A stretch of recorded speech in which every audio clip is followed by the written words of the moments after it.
జనార్దన్, ఇందులో ఏదో కుట్రకోణం ఉందన్నారు కదా, వివరంగా చెప్పు. దీనిలో నా పాత్ర ప్రమేయం లేకుండా జోగి రమేష్ గారు ఆధ్వర్యంలోనే నేను ఇంతకుముందు గవర్నమెంట్ లో ఉన్నప్పుడు కూడా తెచ్చుకొని చేశాను సార్, బయట నుంచి తెచ్చుకొని.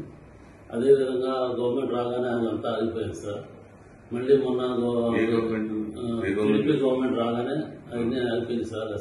ఏం చేయడం లేకుండా బాగా స్ట్రిక్ట్ అయిపోయేటప్పటికి ఇక నేను కూడా ఆగిపోయాను సార్ మొత్తం. ఆ తర్వాత మన ఏప్రిల్లో 2025 ఆ టైంలో మళ్ళీ జోగి రమేష్ గారు నన్ను కాంటాక్ట్ చేసి మాట్లాడదామంటే నేను వాళ్ళ తమ్ముడు ద్వారా మాట్లాడాను సార్. టీడీపీ గవర్నమెంట్ మీద ఏదో రకంగా మనం బదులు చల్లాలి, వాళ్ళు బ్యాడ్ చేయాలి, మనకి అప్పుడు మైలేజ్ ఎక్కువ ఉంటుంది అని నువ్వు ఇంతకుముందు చేసేవాడు కదా, చేశారు కదా, వాళ్ళందరినీ మళ్ళీ పిలిచి లేలో పెట్టన్నారు సార్. నేను ఇబ్రాహీంపట్నం అనుకున్నాను సార్. తర్వాత నేను మా క్లాస్మేట్ జయచంద్రారెడ్డి తమ్ముళ్ళపల్లి అని తెలిసేటప్పటికి చిత్తూరు జిల్లా, ఉమ్మడి చిత్తూరు జిల్లా వచ్చింది కాబట్టి ముందు అక్కడ ప్లాన్ చేద్దాం, చంద్రబాబు గారిని బ్యాన్ చేయడానికి అక్కడ చేద్దాము. ఇప్పుడు నేను అక్కడ వైన్ షాపులో వాళ్ళకి వచ్చినాయి, వాళ్ళు చేసుకోలేకపోతే నేను తీసుకుంటున్నానని చెప్పి జోగి రమేష్ గారు చెప్పాను సార్. అయితే అక్కడే ప్లాన్ చేయాలని చెప్పారు. నేను అక్కడ లోపల అతను ఉన్న పాలక సిద్ధాన్ని అతను పట్టుకొని అవన్నీ రూమ్ అద్దెకి తీసుకొని వేరే వాళ్ళ పేరు మీద అక్కడ సెటప్ అంతా చేశాను సార్.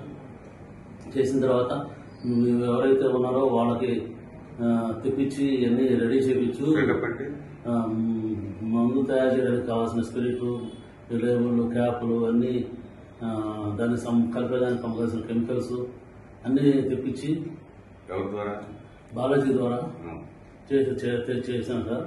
అది ఎప్పటికప్పుడు 1 నెల 2 నెలల్లో ఇది ఇలా అంతా రెడీ చేసి పెట్టండి. రెడీ చేసి ఎప్పుడైతే పెడతారో అప్పుడు మొత్తం ఎక్కువగా ఉన్నప్పుడు మీరెవరో లేని సమయం చూసి దాన్ని గవర్నమెంట్ మీద బొజ్జాలుగా నీకు ఏం కాదు, నీకు ఏమైనా ఇబ్బంది అయినా నేను చూసుకుంటాము. నేను బాగా ఆర్థిక ఇబ్బందుల్లో ఉన్నానండి. ఆ ఆర్థిక ఇబ్బందులన్నీ నుంచి తీసేసి మీ ఫ్రెండ్ అక్కడ ఎట్లాగో ఆఫ్రికాలో డిస్టరీస్ ఉన్నాయి కదా, అక్కడికి వెళ్ళిపో, నీకు దానికి కావాల్సిన అమౌంట్ 3 కోట్లుగా మేము సర్దుతాము, నువ్వు అది ఇవన్నీ ఏం చెప్పకుండా మామూలుగా ఏం తెలియనట్టుగా ఉండు, నువ్వు అక్కడికి వెళ్ళి అన్నీ రెడీ చేస్తూ ఉండే ఎవరికి అనుమానం రాకుండా అని చెప్పారు సార్. అదేవిధంగా తిరుగుతూ ఉంటుంది. ఏ నెల నెల కుర్రోడు కూడా వెళ్ళిపోతానంటే నేను గట్టిగా అడిగాను సార్, ఇబ్బంది అవుతుంది అని అడిగితే మొన్న సెప్టెంబర్ 20వ తారీఖు తర్వాత ప్లాన్ చేద్దాం, నువ్వు మీ ఫ్రెండ్ ఎక్కడున్నాడో కనుక్కో అంటే నేను కనుక్కుంటే ఆఫ్రికాలో ఉన్నానని చెప్పాడు సార్.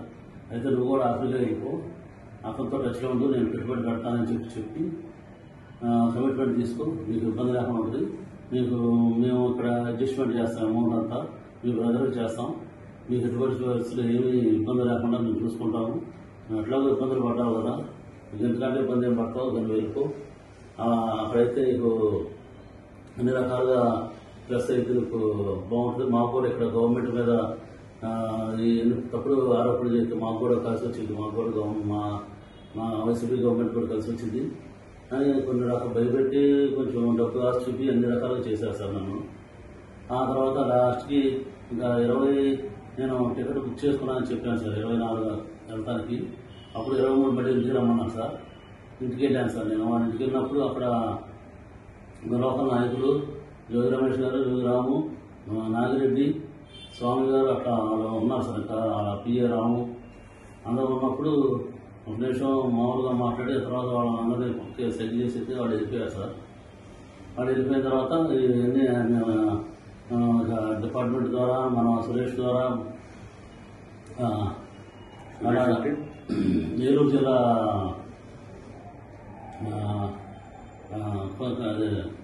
కొల్లేరు ఏరియాలో ఉంటాడు సార్. నాకు నారాయణపురం బాగా ఉన్నప్పుడు అతను ఫైనాన్షియల్గా వచ్చాను సార్. అతని ద్వారా ఈ డిపార్ట్మెంట్కి అక్కడికి ఇన్ఫర్మేషన్ పాస్ చేసి అది రైడ్ చేయించారు సార్.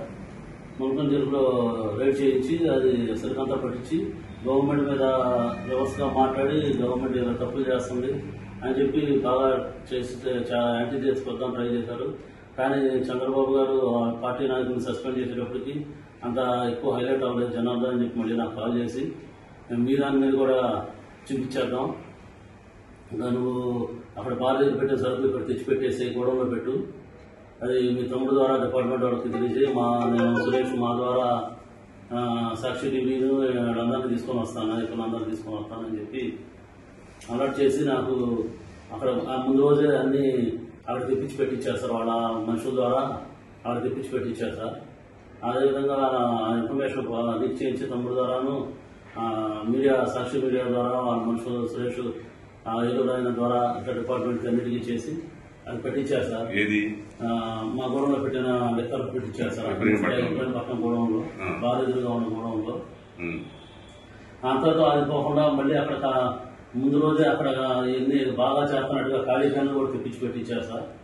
ఖాళీ ఎంటీ క్యాన్లు పెట్టించారు సార్. ఎంటీ క్యాన్లు పెట్టించేసి ఇదంతా బాగా జరిగిపోతుంది, ఇక అన్ని రాష్ట్రంలో అన్ని ఏరియాల్లో ఇలాగే చేస్తున్నారు అని చెప్పి అని బాగా బాగా హైలైట్ చేశారు సార్. ఈ గవర్నమెంట్ కి చాలా బ్యాడ్ నేమ్ వచ్చింది, బాగా జరిగింది, నేను చూసుకుంటా నువ్వు రావాల్సిందని చెప్పారు సార్ నాకు.